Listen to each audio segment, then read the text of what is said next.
ஆழி திரை விமர்சனம்.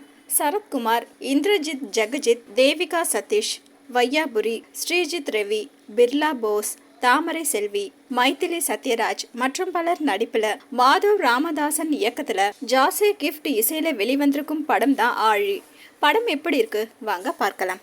மீன்பிடி படகு மெக்கானிக்கான சரத்குமார் அந்த வேலையை பகுதி நேரமாக வைத்துக்கொண்டு போதைப் பொருள் விற்பனை, ஆயுதம் கடத்தல் போன்ற குற்ற செயல்களில் ஈடுபட்டு வருகிறார். இதற்கிடையே கல்லூரியில் படிக்கும் அவரது ஒரே மகள் தேவிகா சதீஷ் உடன் படிக்கும் மாணவர் இந்திரஜித்தை காதலிக்கிறார். வறுமையான குடும்பத்தை சேர்ந்த இந்திரஜித் மற்றும் தேவிகாவின் காதல் விவகாரம் சரத்குமாருக்கு தெரிய வருகிறது. கோபம் கொள்ளும் அவர் இந்திரஜித்தை கடத்தி ஆழ்கடலுக்குள் அழைத்து சென்று விடுகிறார். ஆழ்கடலில் வைத்து கொலை செய்ய திட்டமிடும் சரத்குமாரிடம் இருந்து தப்பிப்பதற்காக பல்வேறு முயற்சிகளை மேற்கொள்ளும் இந்திரஜித் தப்பித்தாரா இல்லையா என்பதுதான் படத்தின் மீதி கதை.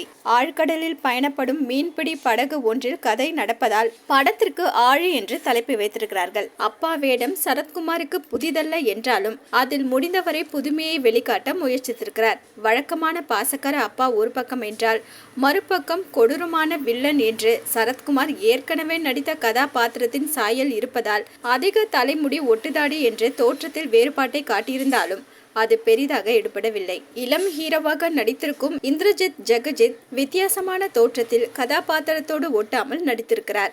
சரத்குமாரின் மகளாக நடித்திருக்கும் தேவிகா சதீஷ் இளமையாகவும் அழகாகவும் இருக்கிறார். படத்தின் பெரும்பாலான காட்சிகள் ஆழ்கடலில் பயணிக்கும் மீன்பிடி படகில் நடந்தாலும் அதில் வரும் முக்கியமான காட்சிகள் மினினேச்சர் முறையில் படமாக்கப்பட்டிருப்பதால் ஒளிப்பதிவாளர் ஆனந்த் என் நாயர் அதிகம் மெனக்கெடவில்லை.